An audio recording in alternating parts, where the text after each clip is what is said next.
Our group has decided to do our project on the acceleration of a braking car.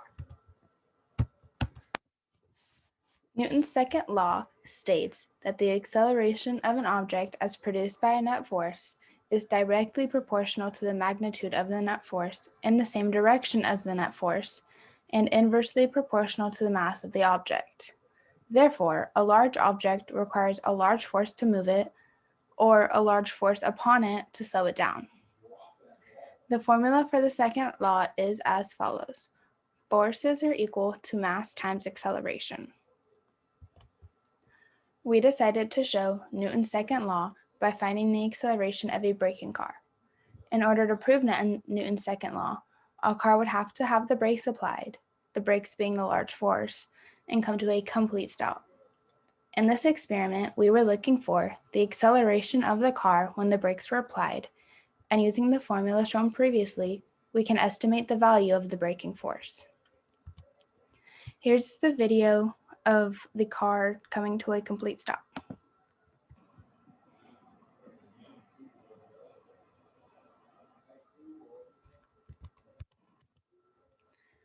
The free body diagram of that car is presented here.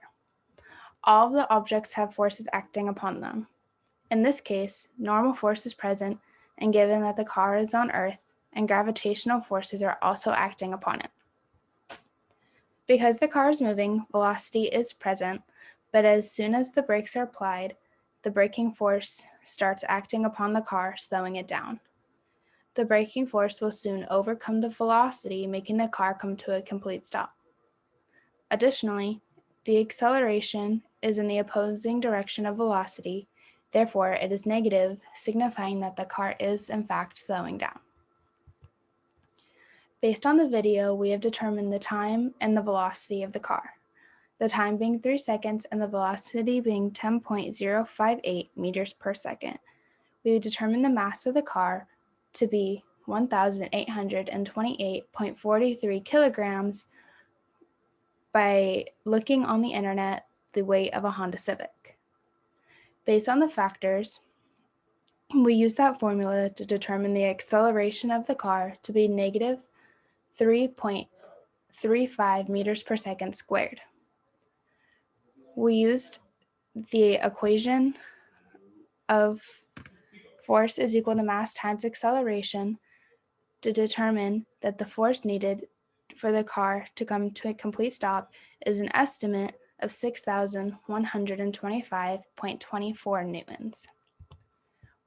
We used a program of video analysis online to determine the actual acceleration of the car to be negative 3.33 meters per second squared, which is in line with our calculated acceleration. In summary, we believe that our experiment did support Newton's law, as we determined the acceleration knowing the force and the mass of an object to slow down the car completely and come to a complete stop. Secondly, this experiment proved how physics is all around us in everyday life. Even though we cannot see physics all the time and we do not think about it constantly, it is there.